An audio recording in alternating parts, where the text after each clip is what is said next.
Xbox Game Pass is just insane at the moment. Like, I've had Game Pass since they've released it, and that was like years ago. And to be honest, I've never seen it this good. Like, the amount of high quality games they're releasing at the moment is just crazy.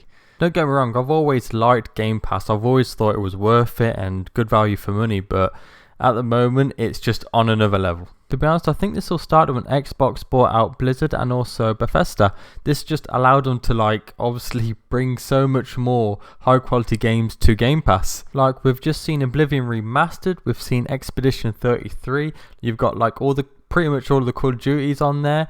You've even had, like, I wasn't a big fan of the game, to be honest, but you've had like Avowed as well, which some people liked, some people didn't. And now you've also got like the upcoming Doom game coming up. Like, these games are crazy. I haven't bought a game in years. So, you know, I've already made my money because these games will come out at like £50-60 each game. So I've already made my money. But on top of that, you also have like all these really good indie games. Unfortunately, I haven't really played any because, to be honest, I don't really have the time. And, you know, for me, for someone who doesn't really have much time, and even Game Pass is such good value to me, like, can you imagine like someone with having so much more time, the amount of games you could play, like the amount of variety you've got, and the amount of games is just crazy. Like, you've just got like an endless amount of games, and, you know, as I said, high quality and also like really good indie games. I'm pretty sure as well a few of the games on Game Pass you could have played them early access, but also obviously a lot of them are day one playable as well, which I think is a really good bonus. It's not like they're just getting all these games but you've got to wait like a month or a couple of months. Like, they're coming out straight away, so you don't even have to like wait for ages for it. And also a lot of the games now on Game Pass you can play through like cloud gaming, and obviously it's not with like all games at the moment. They're, you know, bit by bit they're bringing out more games through the cloud gaming, and, you know, I've heard it, they play really well, and obviously you can play it anywhere, like for your TV, your tablet, phone, whatever. And obviously you just need a good internet connection. Like, I haven't really tried it out, maybe a little bit, but not too much, but I have heard it is really good. Then you also still get like the few added perks and like discounts through Game Pass, which is a nice like touch to it, but I mean, to be honest, they're not great. I mean, I wish they were better, to be honest. You know, like, I've used maybe a couple throughout the whole time I've had it, and that's probably just for like Sea of Thieves skins that they give away through the perks. But nothing else really. You know, they might give you like 2 months of free Spotify, something like that. And, you know, it's a bonus, I guess, but, you know, I do wish they had better perks, to be honest. And of course, like with downloading games, you do need like an internet connection and whatever, but, you know, recently with all these single player games coming out, like, you can play them offline. As long as you've downloaded them with the internet connection, and after you can just play it offline, which is, you know, I think it's a really good thing, because obviously it's like an online service. You'd think that you'd have to be connected to the internet all the time, but you don't. And just obviously, you know, with all these single player games, you can just play offline. Of course, Game Pass still isn't perfect. Like, obviously you can't own your games, which, you know, I guess everyone knows that you are just kind of renting from them. But obviously, you know, when they do remove a game, obviously you can't play it.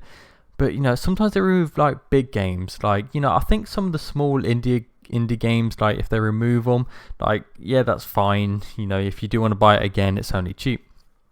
But, you know, this happened to me. So I had Total War Warhammer 3 on Game Pass for PC, and, you know, I was quite into it. I was like halfway through it, and then they took it off. I didn't realise I went to play it and they took it off Game Pass, which, you know, it's quite annoying because I was already halfway through it, and it's an expensive game. I don't really want to spend, you know, like full price for a game, and I've already completed half, so I'm sort of only buying like half the game again.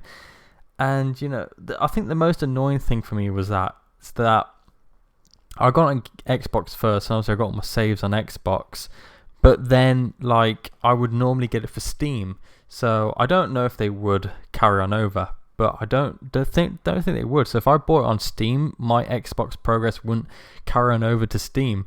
So, you know, stuff like that's still annoying. You know, if they remove indie games, fine, I get it. But big games like that, it's still kind of annoying. And of course, as well, we've seen like Game Pass price hikes at the moment. And as it stands, it's like $6.99 for the Game Pass Core, which is also just a console. Game Pass PC, $10.99. And you've got the Game Pass Ultimate, which is $14.99. And obviously, that's both And to be honest, for me, that's still a really good deal. That's really good pricing, to be honest. But I do think we are going to get another price hike. Unfortunately, I hope we don't. And if we do, hopefully it's not too much more, maybe a pound, couple of pound. But I do think at the end of this year, we're probably going to get a big price hike, to be honest. With the amount of games they're adding, I think they could price hike it and people will still pay monthly for it. Obviously I hope they don't, but I do feel like they are going to do that. Anyway, that was just sort of like my thoughts at the moment on Game Pass, and to be honest, at the moment, it's the best it's ever been. Hopefully they'll just keep improving it, and hopefully they'll just keep adding like big, massive games, but also like these small, really good indie games. Because honestly, at the moment, how it is, it's just perfect. So what are your thoughts on Game Pass? Like, do you like it? Do you not like it? Maybe you don't like it because you still prefer, buying all physical games, which honestly, I understand why. Or, do you like it? Do you get like a lot of value for your money? Do you think it's worth it? So just let me know your thoughts.